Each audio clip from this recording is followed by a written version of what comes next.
के किसी न किसी पार्ट में बीमार जरूर पड़े। तो इसलिए बीमारी और उसका रहस्य ये जरूर आपके सामने एक रहस्य के तौर पर आता होगा कि आखिर हम काहे बीमार पड़ गए, तो अब क्या होगा, कहाँ जाएं, कहाँ इसका इलाज होगा।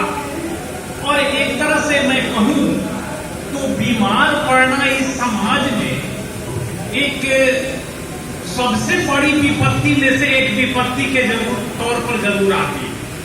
और भी सारी विपत्तियां हैं, लेकिन बीमारी भी एक बहुत बड़ी विपदा, एक बहुत बड़ी तकलीफ, एक बहुत बड़ी असहायता, एक बहुत बड़ी पीड़ा दायक स्थिति के तौर पर आप हम सबके जीवन में आता है।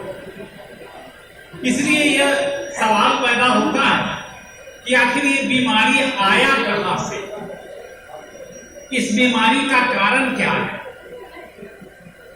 तो आपको थोड़ा सा मैं इतिहास में ले जाऊं कि जब मानव जाति का इतिहास शुरू हुआ लाखों वर्ष पहले, और जब मनुष्य ने सोचना शुरू किया हजारों साल पहले, तो प्रकृति में जो भी घटना घटती थी, वर्षा होती थी, बिजली चमकती थी, बाढ़ आ जाती थी, कोई बीमार पड़ जाता था, शरीर पे दाने निकल जाते थे, जिसको आप चेचक या बड़ी माता इस तरह की बात करते हैं, खूनी पेचिश हो जाती थी,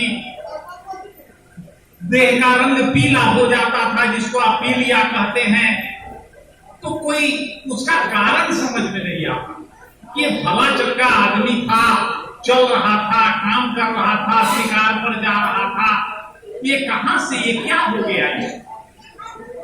इसके बारे में जो विज्ञान का उस समय कोई आविर्भाव हुआ नहीं था जो कि इसकी खोज खबर कर चुका हो कि इसके वजह से ये आदमी बीमार पड़ गया, ये घटना घटी है जिसके वजह से ऐसा हो गया।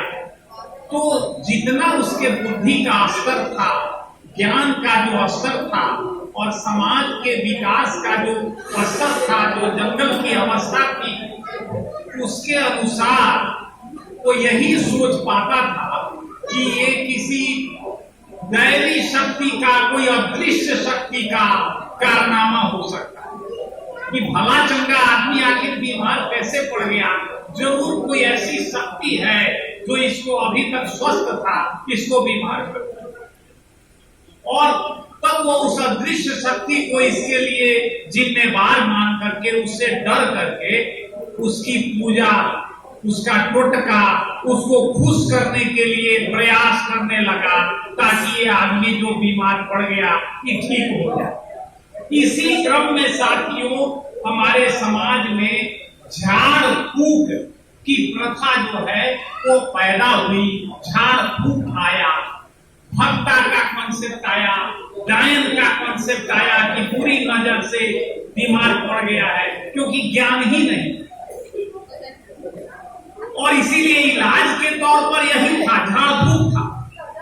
और आज के समाज में जब हम बहुत ज्यादा विकास में आगे बढ़ गए हैं, विज्ञान, चिकित्सा विज्ञान, डॉक्टरी ज्ञान बहुत आगे बढ़ गया है, अब हम बहुत सारी बीमारियों का कारण जानते हैं कि ये बीमारी कैसे हो जाती है।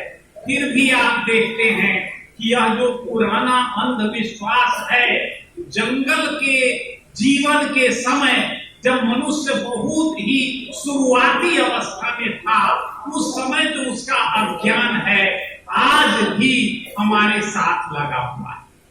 आप देखते होइएगा कि जब चेचक की बीमारी किसी को होती है, मैं चिकित्सक हूं, डॉक्टर हूं, मेरे क्लिनिक में ऐसे मरीज आते हैं, तो अमूमन ऐसे मरीज 1 सप्ताह 10 दिन के बाद आते हैं।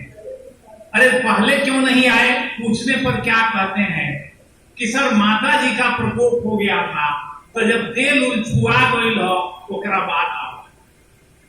अब ये माता जी का प्रकोप मतलब उसको बीमारी के तौर पर नहीं देखते हैं, उसको देखते हैं कि ये कोई दैवी प्रकोप हो गया है जिसके वजह से बीमारी। तो मोटा मोटी मैं ये कहना चाहता था कि बीमारियों का कारण स्पष्ट रूप से आज हम जानते हैं कि कोई दैवी शक्ति, कोई अदृश्य शक्ति, कोई टोना टोटका, कोई जादू टोना, कोई बुरी नजर, कोई डायन भक्ता का कुकृत्य, कोई कारनामा, ये सब बिल्कुल बेकार, बकवास, गलत, पूरी तरह से गलत है।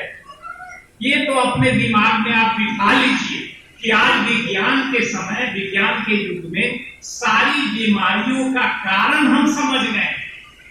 और जब आप कारण समझ गए हैं, मैं जब कुछ कारण आपको बताऊंगा तब आप समझेंगे कि अरे ये तो सही में ये जो बीमारी सब है ये कोई हवा से नहीं टपका है। ये जिस समाज में हम रह रहे हैं, जिसकी अभी चर्चा हुई, जो पूंजीवादी व्यवस्था, उस पूंजीवादी व्यवस्था में ये बीमारी का प्रकोप और बढ़ता